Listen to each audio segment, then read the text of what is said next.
All good? I'll just call to the order the Monday, August 19th, 2024 Committee of the Whole meeting for Oregon City Council. The time is 7 p.m. And if you would all stand and join me with the Pledge of Allegiance. Allegiance to the flag of the United States of America and to the republic for which it stands, one nation under God, indivisible, with liberty and justice for all.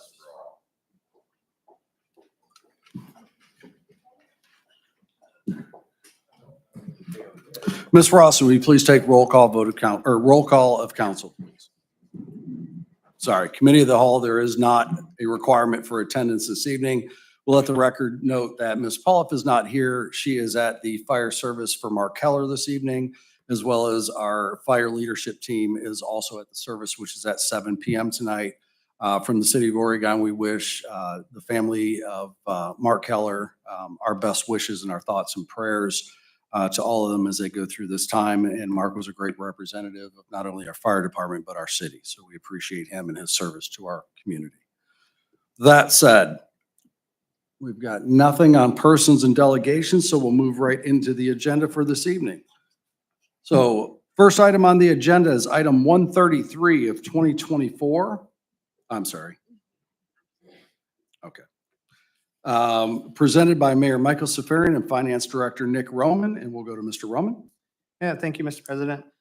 These first four items are all annual legislation items for levying special assessments for different reasons. This first one is for the cutting of noxious weeds in the year of 2023. The amount is down quite a bit from last year. It's about half, just over half. And the main reason why it's so much lower is that more people actually paid their assessments from the weed cuttings in this year. If there's any questions on it, please let me know. Very good. Council, any questions on item 133? Hearing none, I'll seek a motion to move item 133 of 2024 to next week's agenda. Mr. President. Mr. Wolensek. Thank you, Mr. President. Mr. President, I make a motion to move item number 133 of 2024 to the next week's regular meeting agenda. Thank you, Mr. Wolensek. Second by Mr. Drake. We have a motion by Mr. Wolensek, seconded by Mr. Drake to move item 133, 2024 to next week's agenda. Councilors, are there any objection? Hearing none, item 133 is moved to next week's agenda. Next on the agenda, item 134, again, special assessments, and we'll go to Finance Director Nick Roman. Thank you, Mr. President. This one is for levying assessments for the cost of street lighting for the year of 2023. The amount of $331,892.18. That is up about $26,000 over the previous year. And the main reason for that is electricity costs. If there's any questions, please let me know. Fair enough. Thank you, Mr. Roman. Council, any questions on item 134? Mr. Chairman, I was going to ask Mr. Major where we stand with replacement with the LED fixtures. Great question, Mr. President. Please. Ms. Ackerman. Great question. We've been badgering First Energy to follow through on this. The excuses that we've been getting are that they are short-staffed and can't figure out who's doing what at the management level. We had a meeting scheduled with them. We had a rep show up. Their engineering team did not show up. And all I can say is that they were supposed to be there, and they're the ones right now that are supposed to be doing the assessment. We're supposed to be completed by now. This process was supposed to be started by now in terms of replacing. But right now we're waiting on the assessment to be completed by their engineering department to accurately identify how many lights and what types of lights need to be changed out so that they can order the right lights and then replace them and schedule the replacement of them. So that's where it's at right now. In fact, as we're sitting here, I will send out another reminder email and another sort of nudge to them something that I've been on quite a bit. So I've been on them to get answers and get this going, but obviously this is something that's near and dear to me. I think that's very beneficial to our taxpayers and the assessment payers. And it's something that needs to happen. And we've done everything on our part that we need to do. It's time for them to follow through on this. All right, thank you. Thank you, Mr. Mazur. Thank you, Ms. Sacrament. Any other questions on item 134? Hearing none, I'll seek a motion to move item 134 of 2024 to next week's agenda. Mr. President, Mr. Wallensack, thank you, Mr. President. I make a motion to move item number 134 of 2024 to next week's regular meeting agenda. thank you, Mr. Wallensack. Second. Seconded by Mr. Drake. Motion by Mr. Wallensack, seconded by Mr. Drake to move item 134 of 2024 to next week's agenda. Counselor, are there any objections? Hearing none, item 134 is moved to next week's agenda. Moving on to item 135, and again, we'll go to Mr. Roman. Thank you, Mr. President. This one is to levy special assessments for the cost of maintaining sanitary sewer lines throughout the city of Oregon in the amount of $197,177.47.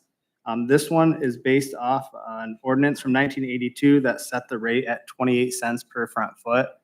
That is something that we've talked about internally on maybe increasing that cost, because if you look at the memo we sent out, or Angie sent out to you guys, the actual cost of maintaining these sewer lines was $526,000 plus some change, which make it a break-even rate of about 75 cents in order to totally recoup the funds that we spent on maintaining the sewer lines. So that is something that we have talked about, and we would like it to be considered to maybe increase that rate in the future. But if there's any questions on it, please let me know. Thank you, Mr. Roman. Council, any questions on item 135? Mr. President, Mr. Drake. I got a question for Mr. Paul Roman. Paul, I know a few of the neighborhoods they go through and put that lining in.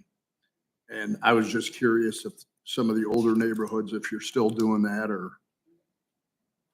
Mr. President, Mr. Drake, we've done major projects in lining sanitary sewers, would get EPA loans and grants for work like that. And we're still doing that.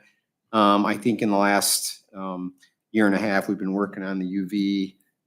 We're just finishing that project, and we're going to have a capital improvement charge for that project, and that will go on the water and sewer bill starting in 2025. So yeah, we are still doing that work, not so much in the bigger projects. This particular sewer maintenance, cleaning, things like that, we've talked about in the rate study last year and questioned whether or not that particular assessment should be raised. That's per front foot for those that have a sewer in front of their home versus simply a sewer rate increase to cover that cost. Right now, it is subsidized with the other sewer revenue. So that maintenance cost is covered with the sewer revenue that we receive. And so far, the sewer revenues has been holding its own. We've done a lot of things that have cut costs.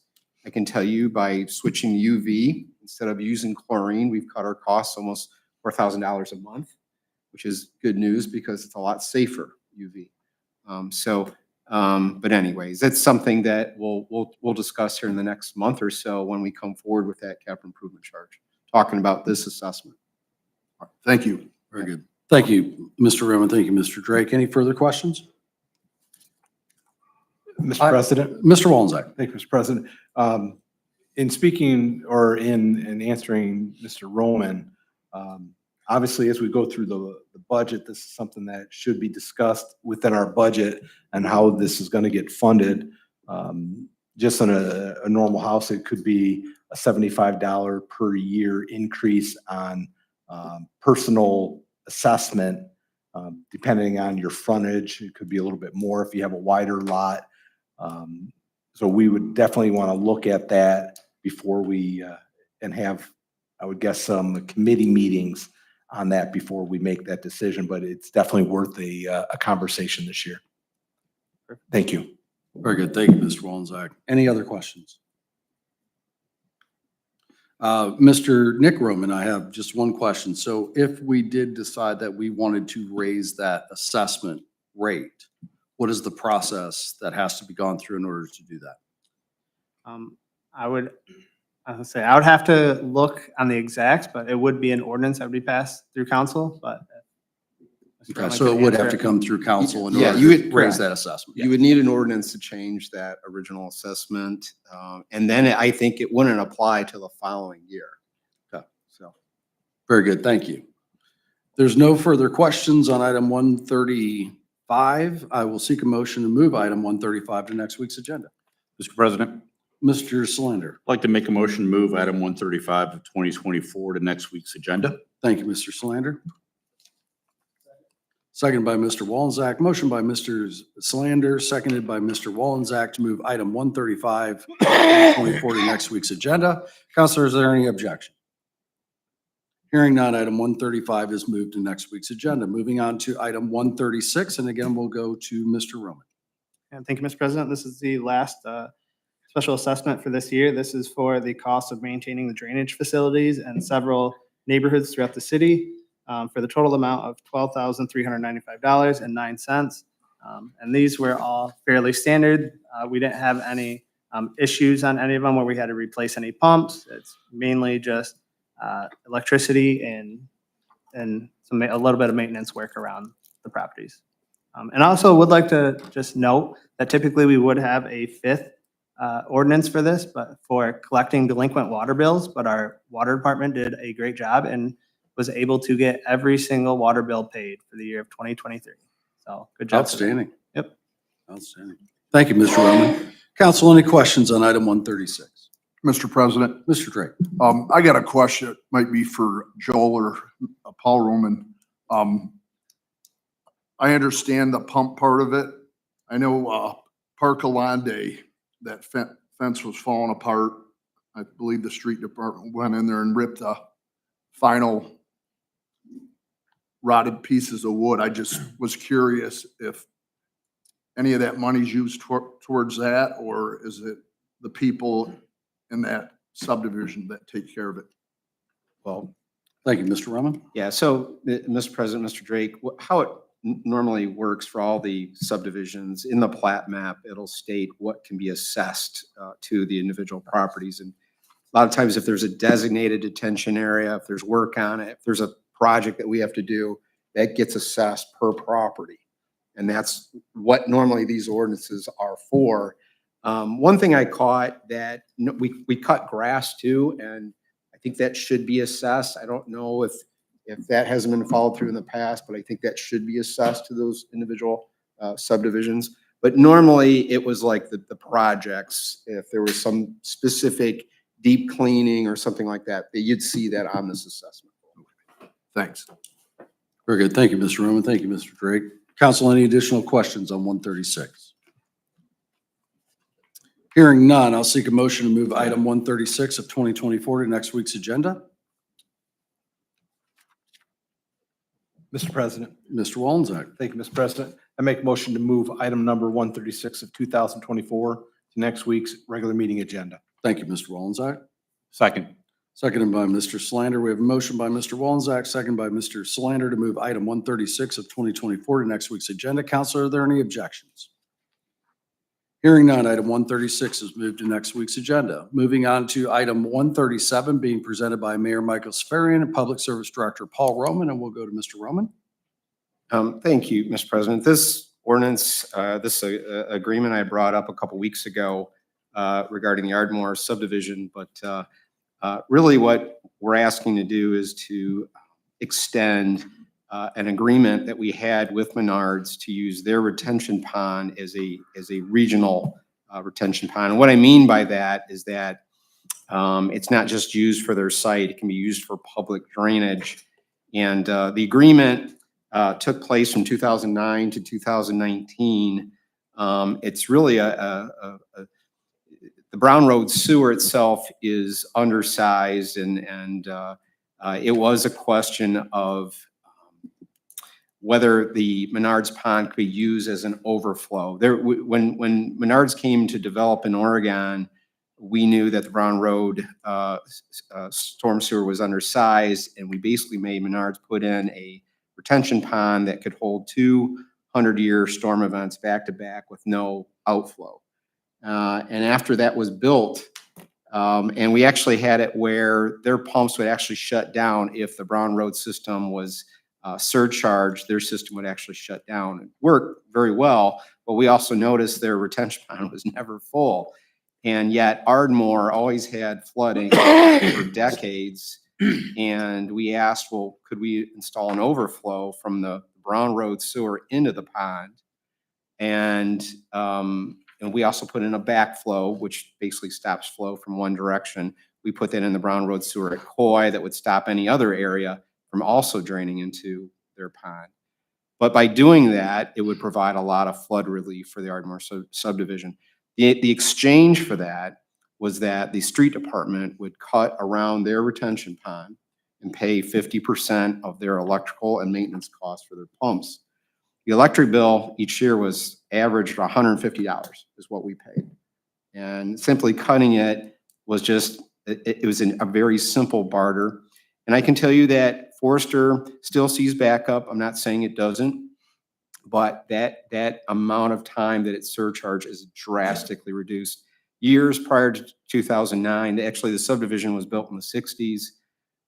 When they approved it, they built it with a very large storm sewer, a 36-inch sewer out to Brown, which is an 18-inch storm.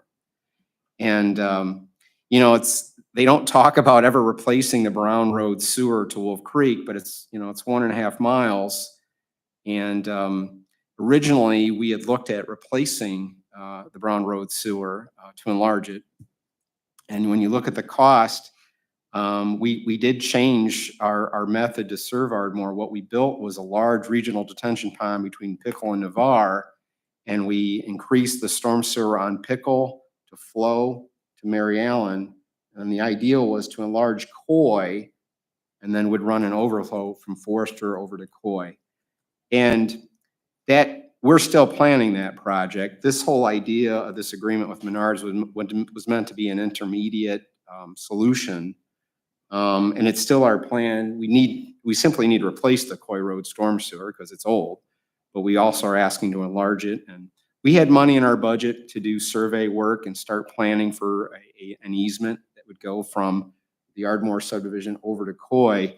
But this agreement gives us years to plan for that. And I can tell you that the Menards Pond, it's overgrown, has a bunch of weeds, almost like trees growing around the edges that really shouldn't be there. And I don't think their pond drains to the degree that it used to. The overflow still works, even though this agreement has been in place, but it definitely needs to be maintained. Keith had come to me a couple months ago asking, hey, could we reestablish this agreement? And that's how we got to this point. So I just wanted to give you some history to it. There's a lot included in Exhibit A, which is the original agreement, and it gives everything about it, but it is a good solution, and Menards did agree to extend it 5 years, and then it has an option to renew another 5 years if needed. So again, happy to answer any questions. Thank you, Mr. Roman. Council, any questions on item 137? Hearing none, I'll seek a motion to move item 137, 2024 to next week's agenda. Mr. President, Mr. Slander. I'd like to make a motion to move item 137 of 2024 to next week's agenda. Thank you, Mr. Slander. Second.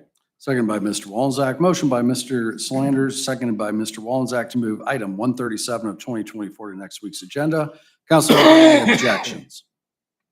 Hearing none, item 137 is moved to next week's agenda. Next item is item 138 of 2024, presented by Mayor Michael Safarian and Fire Chief Clayton O'Brien, and we're going to go to Mr. Mazur on this one. Thank you, Mr. President. Thank you, Council. This ordinance would approve of a contract with BioCare. BioCare is the company that provides our firefighter annual physicals. They come on site for about a day and a half, 2 days. Firefighters come in and they basically do what is the NFPA 1582 standard physical, which is EKGs, respiratory, blood work, things of that nature. It's not required but it is voluntary for the firefighters to do this, but typically we get most of the firefighters to do it. So it's for both the full-time and part-time. So it's standard for pretty much every department, and it's in the budget. It's under 25,000, but this is something that's typically brought to council every year for approval. We have $30,000 in the budget, and I believe this is around just over $20,000 for this contract. So happy to take any questions. Very good. Thank you, Mr. Major. Council, any questions on item 138? Hearing none, I'll seek a motion to move item 138 of 2024 to next week's agenda. Mr. President, I'd Mr. Slander. like to make a motion to move item 138 of 2024 to next week's agenda. Thank you, Mr. Slander. Second. Second by Mr. Drake. A motion by Mr. Slander, seconded by Mr. Drake to move item 138 of 2024 to next week's agenda. Counselor, is there any objection?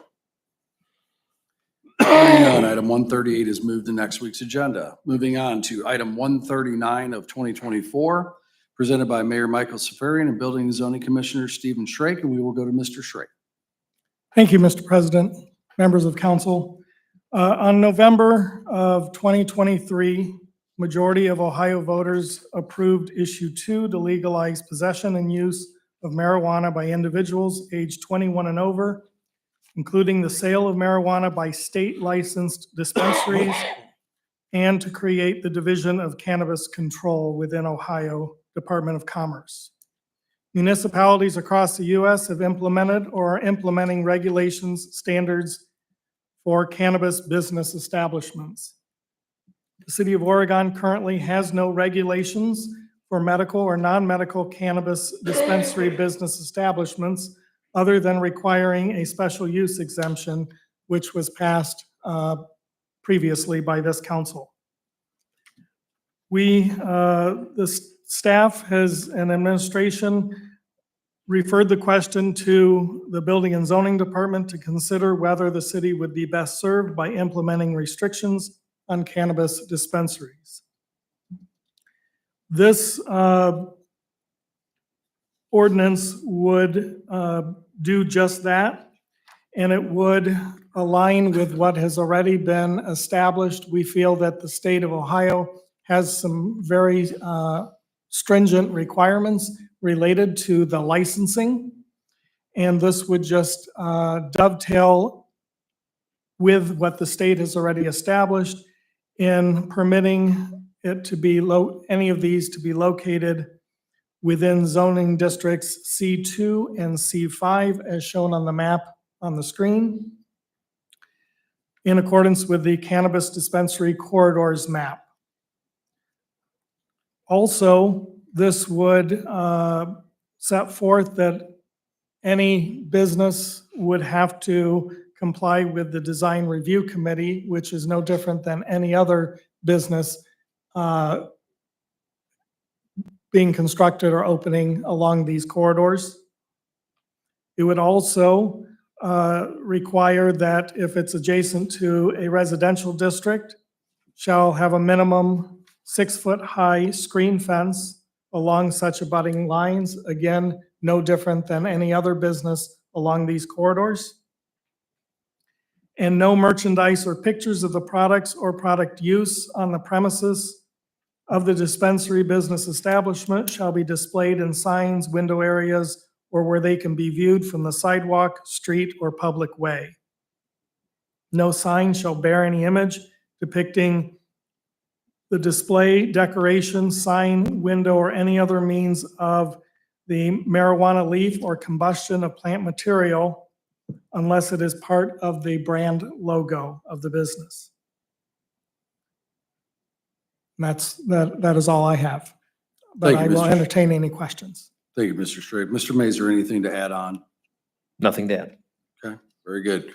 Council, any questions? Mr. President. Mr. Wolenzak. Thank you, Mr. President. This is for Ms. Purpura. Ms. Purpura, in the lowercase a section, I think it's 1155.11a. I just want to make sure that nobody can come back to the city and, C2 and C5 are in other areas of the city. How do we guarantee that it is limited to? Is the verbiage in that section strong enough to hold up if somebody would challenge?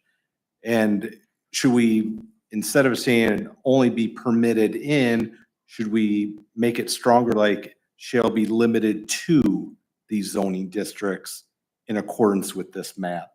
I just want to make sure our language is strong enough so nobody can come back and say, well, I have C2 all the way down to Stadium Road or C5 all the way down to Stadium Road on Navarre Avenue.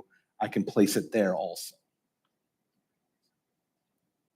Thank you, Mr. Walczak. Ms. Purpura? Thank you, Mr. President. Mr. Wallenczak. I understand what you're saying with it saying only be permitted in zoning districts C2 and C5, that somebody could come and say that I have a C2 outside the zoning map. But I think when we're describing as shown in Exhibit A, we can beef up that language a little bit to make it extremely clear that it would be only within what's in that exhibit. I think it says it, but It says it, but does it say it's strong enough that it would hold up if somebody challenged us? I think anyone can challenge us at any time, and I know you know that. But I think there's some words that we might be able to change that would take care of what you're suggesting so that it makes it extremely Good. clear. I believe myself, along with many other people in Oregon, don't mind that they're going to be coming in and it's a legal substance now. And if we want to sell it in Oregon, it's fine. I just don't want it to end up on every street corner next to neighborhoods. I will get with Mr. Strake and we can talk about the language to ensure that it's extremely clear to individuals that that's the only area that we are referring to. Thank you. Thank you, Mr. President. Thank you, Mr. Walczak. Thank you, Ms. Purpura. I have a question just piggybacking on the same. If the language were to include something to the effect of no further to the east than Landorf Road, or almost create a border by defining the road in that corridor, would that strengthen that? I don't know if that actually doesn't, I mean, if we say limited to Landorf Road, up to Landorf Road, does that create what we would be looking for in that by specifying that? Mr. President, if I Yes, may. Mr. Mazur. Or we could add something in that say, and shall be prohibited in any other C2 or C5 area or any area within the city outside of this corridor depicted in this map. Got it. Very good. Yeah, Thank you. Council, other that's what questions? I'm thinking out. Okay, Off the. okay. Council, other questions? Mr. President, Mr. Reeves. oh, thank you. I haven't read through the whole ordinance, the stuff from the state, but who decided the C2 and the C5? Was that by the state or is that by us as a city? I can answer it. That was by us. We did that at the committee meeting where we talked about this and said if we limit this to C2, C5, that keeps it in our existing commercial corridors without having a zoning change or an SUE. With that being said, we are, I'm not sure, it's almost on the same thing that Mr. Wallenczak was saying to a certain degree. Will that keep us from having somebody try to force something else in court into a different area? Or is that, once we set it and it's legislation, that's what it is? That would be correct. Once, Okay. should this be passed and it's restricted to C2, C25, or C5 area as depicted on the map, then that's what we'll control. Thank you. That's what I wanted to make sure of. Thanks. Thank you, Mr. Reeves. Thank you, Mr. Laura. Mr. Swain. Thank you, Mr. President. I know when we had talked in the committee meeting a little while back there were some suggestions or some recommendations or whatever you want to call them, I guess, from zoning. And I was curious about the one part where we had talked about, or it's in here about other use established specifically for activities of minors being as part of the restrictions. And I was wondering if if we were going to be having that in there as well. I am just a little concerned about, about dance studios and bus stop areas and things like that, where there will be, gathering of minors. Very good. Thank you, Mr. Slander. Mr. Schrake? Mr. President, Mr. Solander, I believe that we took that out because this specifically aligns exactly with the same language that the state has applied for licensing. If you add the other, which this council may do that and become further restrictive, it may be difficult to, it may be a little gray areas as to whether that is considered an area where children congregate. We could say the same about bus stops for, in front of Dollar General. Children congregate there before they go to school. That could also be near a McDonald's because there's a playground there and or play space. So it does become difficult to regulate. Thank you, Mr. Schrake. Thank you, Mr. Solander. Anything further? I have a couple questions. Ms. Ackerman? Well, actually, I would like to know why you guys are trying to block my dispensary from opening. No, just kidding. Absolutely kidding. No, I wanted to ask if Nick was saying, we're looking at this as like this cash cow in taxes, right? I mean, but I saw on Channel 11 this morning and I looked it up because I didn't catch all of it. But do I understand it right that we would only be allowed to use 36% of the 10% excise tax at our own discretion, that the rest of that's all already earmarked into 3 other categories with the state? So do we have any idea what and I'm not going to hold you to it because we don't know how many are going to apply or what sales are going to be, but what kind of revenue are we talking about if it's 36% of that 10% excise tax? Yeah, so Mr. President, sorry. We really don't know. Some of the estimates we were seeing was about 100,000 to 300,000 per store. That's what we were kind of thinking. I actually read it a little bit differently because I saw that like the 36% is actually split between the county and the municipality that it's in. So it may be only 18%. That's where we truly won't know until sales start coming in and we see what sort of revenues these stores are making. I know a lot of people are using Michigan as an example, and it's hard to actually gauge that because you look at a lot of the Michigan stores that are right on the border of Ohio, and most of their customers are coming from Ohio. So there's no real estimates to what we'll receive, but to me, anything that we can get to help pay for operations of the city, I am all for. So. Oh, thank you. I was just a lot more excited when it was 10% I to know. put towards I that. I was understand, like, yeah. oh, wait a minute, now it's got to go some here, some here, some here. I was like, oh, I was a little disappointed about that. So, can I ask one more question? Absolutely, go ahead. Maybe Chief Began or maybe Melissa, Ms. Purpura, to open a dispensary, are there any limitations on a person or a corporation or entity that wants to open one? Do they, as far as like prior criminal record or tax, if they have any other legal issues, is there criteria for them to open one? Do they get scrutinized any more so than any other business or not? Thank you, Ms. Ackerman. Ms. Purpura? Thank you, Mr. President, Ms. Ackerman. So they would have to first obtain their license through the Ohio Department of Commerce. So they have their restrictions, and I can get you those so you can look at those, but they have a criteria in which they have to meet in order to obtain the license. Almost like a liquor license. Oh, okay, thank you. I was going to say that has been my That makes understanding sense. thus far, is that they go through a process similar to liquor control or a new liquor license is same vetting process or very similar to that. So I believe our assumption is there is a, background searching and legal component to that as well. Oh, thank you. Thank you, Mr. Ms. Pres- Ackerman. Thank you, Mr. President. Or Mr. Mazur. If I may, to circle back on the tax item. The conservative estimates from what I've received is using the Michigan stores as the model. They project that any store could bring in upwards of $385,000 per store.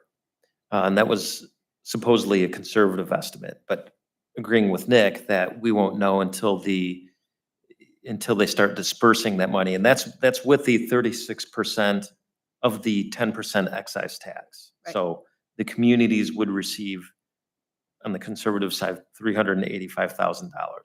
But there are also some other nuances that we're understanding in terms of how much that they would have to charge and how much more expensive it could be here than it would be in Michigan and things like that. So a lot of things that come out of Columbus don't take into consideration that we're against other state borders.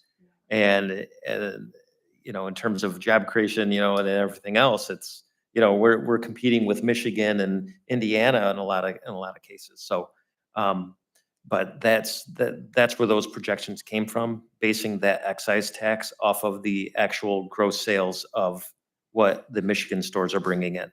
So, for what it's worth. Okay, Thank thank you. you. Thank you, Mr. Minister. Thank you, Ms. Ackerman. Council, any additional questions? I just had two questions of my own. In regards to item C, or paragraph C, I'm sorry, the 6-foot high fence screening for adjacent to residential property. If a dispensary is in the middle of a strip mall that abuts a residential property, does that still apply? Or is it only if it's on the end where the dispensary is actually closest to the residential property? How does that apply? Mr. President, Please. that is a very good question. We did not intend to add any additional barriers or restrictions than any other business that is along or abutting a residential property. So typically, any commercial space that abuts a residential property does have a 6-foot high fence, screen fence. So regardless of whether it is a dispensary or not, if it's already part of a greater business strip center, then the fence should already be erected. This would address any standalone properties that do not already have a fence. Okay, very good. Thank you, Mr. Schrake. And the other question I had, in looking at the map and the consideration, having read a good portion of the Ohio statute relative to these, the area where it has to be 500 feet removed from a park. A few years ago, we had designated many boulevards and things of that nature in the city of Oregon as parks. Has that been weighed into this map? It has. Okay, so this is a full, complete view, including what we would call a boulevard that we title as a park these days. Very good. Thank you. That's all the questions I had. Council, any additional questions? Hearing none. First of all, I'd like to thank the administration for their speed and work on this. I know there's a lot of effort that goes into this. My understanding is we have an application already in for the city of Oregon. So our timing is of the essence. So I thank everybody for their work on getting this done. So I would seek a motion to move item 139 of 2024 to next week's agenda, pending the review of strengthening the definition of the Exhibit A map to limit that to the map only. Is that fair to assess that way? Okay. So I'd seek a motion to move 139 Mr. pending that. President. Mr. Reeves. I'm so moved. Thank you, Mr. Reeves. Second. Seconded by Mr. Wallensack. We have a motion by Mr. Reeves, second by Mr. Wallensack to move item 139 of 2024 to next week's agenda. Council, are there any objections? Hearing none, item 139 is moved to next week's agenda. Moving on to item 140 of 2024, and again, we'll start with Mr. Schrake. Mr. Schrake? Mr. President, thank you. This is amending the section permitting special uses, as well as creating a new subsection, which is item 13 of the codified ordinances of the city of Oregon. The municipalities across the United States have implemented or are implementing regulations and standards for personal storage facilities. And we currently have a moratorium on those. And this is addressing that moratorium so that we can codify it now that we've had adequate time to research it. This would essentially, in this section, just be adding personal storage facilities require a special use exemption so that it would go before the planning commission and then after that, approval from city council. This also would be removing what was previously added in a previous ordinance, the dispensaries that we had just discussed, so that dispensaries would not require a special use exemption, only cannabis cultivators, processors, testing laboratories, or other similar businesses. And that's Very- all. Very good. Thank you, Mr. Shrake. And if I'm identifying this correctly, in item 11, talks about dual diagnosis addiction treatment programs because that's italicized. I'm assuming that's new language added in. Mr. President, no, that is not. It is I'm not. not quite sure why that is in italicized. That is the language that was adopted previously. Okay, very good. Thank you, Mr. Shrake. Council, any questions? Hearing none, I'll seek a motion to move item 140 of 2024 to next week's agenda. Mr. President, Mr. Reeves. so moved. Thank you, Mr. Reeves. Seconded by Mr. Wallenczak. Thank you. We have a motion by Mr. Reeves, seconded by Mr. Wallenczak to move item 140 of 2024 to next week's agenda. Council, are there any objections? Hearing none, item 140 is moved to next week's agenda. Moving on to item 141, again, we'll go to Mr. Shrake. Mr. President, again, this section, creating a new section 1155.12 of the Oregon Municipal Code titled Motor Vehicle Washing Facilities and declaring an emergency under Title V Supplementary District Uses and Structures. This is again in response to a current moratorium on motor vehicle washing facilities. Individual companies have inquired about the installation of new car wash facilities in various areas of the city of Oregon, and this use was not historically anticipated in our zoning code. So now that we've had enough time to take that into consideration, we have created this section, which would essentially permit these types of facilities to be within zoning districts C1, C2, C3, C4, and C5. So the commercial districts. And they will have a spacing requirement of 2,640 feet or 1/2 mile. And this distance would be measured based on what we have previously adopted in our zoning code. And lastly, section C indicates that these vehicle washing facilities are required to prevent ice formation. The manager or owner of the facility is to make sure that the streets, including the apron and the public right-of-way and the roadway, would remain free of accumulating ice in the winter months. Very good. Thank you, Mr. Shrake. Council, questions on 141? Mr. President, Mr. Reeves. just, thank you. Mr. Shrake, with Part C, in the subsection there, does that take care of existing car washes? Like, for instance, the one on Woodville Road, sometimes that water leaks out there on the street, you know, when you wash in the wintertime, does that encompass them, or are they grandfathered in with this? Go ahead, Mr. Shrake. Mr. President, Mr. Reeves, I would probably defer this to Ms. Purpura as to whether we can apply this section to existing car washes.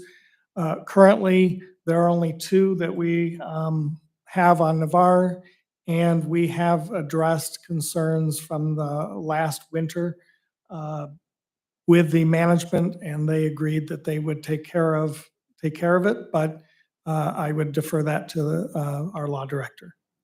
Thank you, Ms. Drake. Ms. Purport? Thank you, Mr. President. We would not be able to apply new standards to existing Okay. facilities. Okay, thank you. Thank you, Mr. Purport. Thank you, Mr. Reeves. Council, anything further on item 141? Hearing none, I will seek a motion to move item 141, 2024 to next week's agenda. Mr. President, Mr. Reeves? so moved. Thank you, Mr. Reeves. Second. Second by Mr. Wolzak. Motion by Mr. Reeves, second by Mr. Wolzak to move item 141 of 2024 to next week's agenda. Council, are there any objections? Hearing none, item 141 is moved to next week's agenda. Moving on to item 142, again, Mr. Schrey. Thank you, Mr. President. This, as I alluded to in the previous ordinance, would be clarifying personal storage facilities in which they shall be not located within 1 mile or 5,280 feet from another personal storage facility business and are only permitted within M1 zoning districts. This spacing shall apply to personal storage facilities operating under special use exemption and operating without special use exemption by virtue of having been operation prior to the requirements of this exemption. That is all I have for that.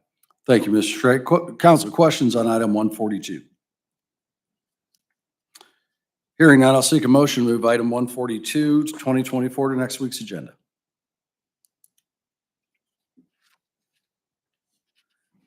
Mr. President, Mr. Slander? I'd like to make a motion to move item 142 of 2024 to next week's agenda. Thank you, Mr. Slander. Second.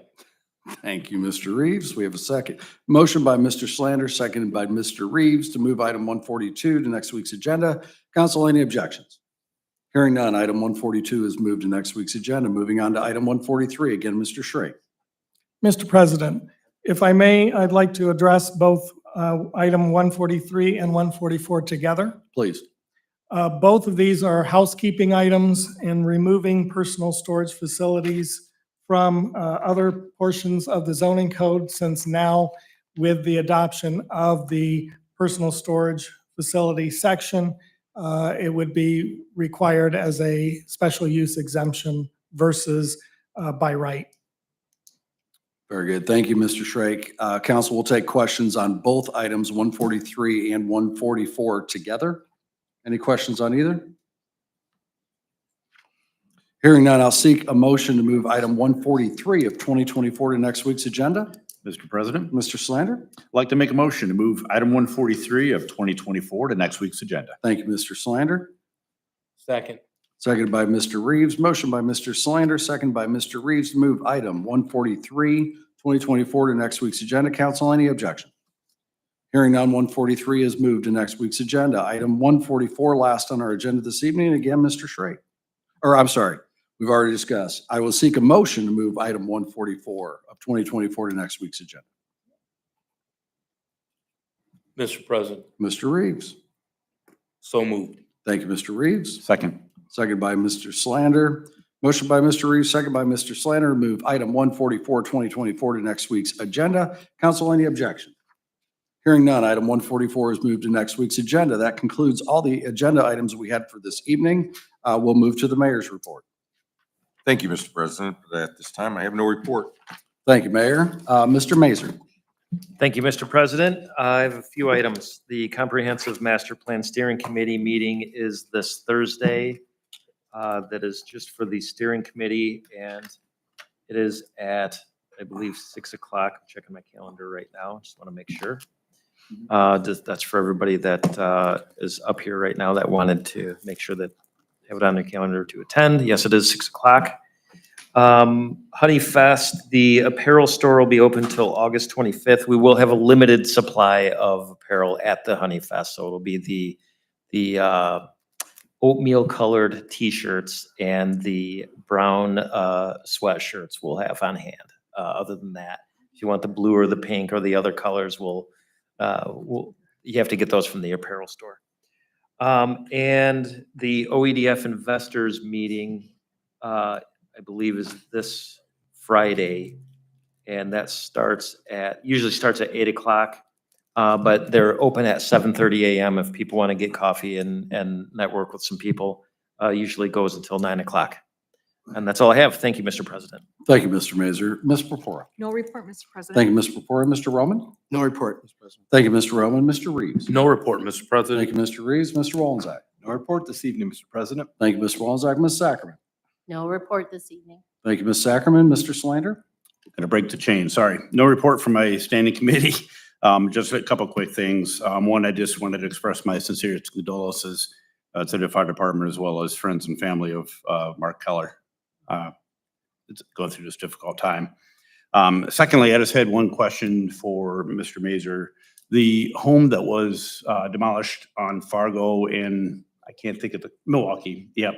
I just wanted to give a shout out and give the credit to, all that are due for doing that. So if you can kind of update me on like who was involved in doing that, just so they get the credit that they're due. Well, I think we start with Mr. Shrake and the Okay. team over at Building Inspection Oh, and okay. Ms. Purpura for getting this through the process into court, getting access to the property in the proper way. You can't just go onto a property and demolish a house. You have to go through the right channels. So that was the diligence of the Building Inspection team that got that done. So Excellent. Yep. I know I did have some citizens that were very pleased by that. So thank you all. Thank you. I would like to add, Dylan Napier, my inspector, really did work diligently and worked with the neighbors to get to that point. And I understand that there was quite a crowd at the demolition. They were offering the demo contractor water, food, and all kinds of gifts. So they were ecstatic. Good. Thank you Well, very much. Thank you to everybody. Thank you. Thank you. Thank you, Mr. Slander. And Mr. Drake? I have no report from my committee. I just want to thank Mr. Shrake. I talked to him Friday about a weed lot that I've complained to before about it. And the homeowner who does most of the complaining, he sent me or called me and told me it was being mowed today. And on my way to the council meeting, I drove by and whoever from the street department mowed it did a good job. But thanks for getting that done. Thank you, Mr. Drake. And I have nothing from my standing committee, so I will seek a motion to adjourn. Mr. President, Mr. Reeves? so moved. Thank you, Mr. Reeves. Second. Second by Mr. Slander. Any objections? Meeting is adjourned.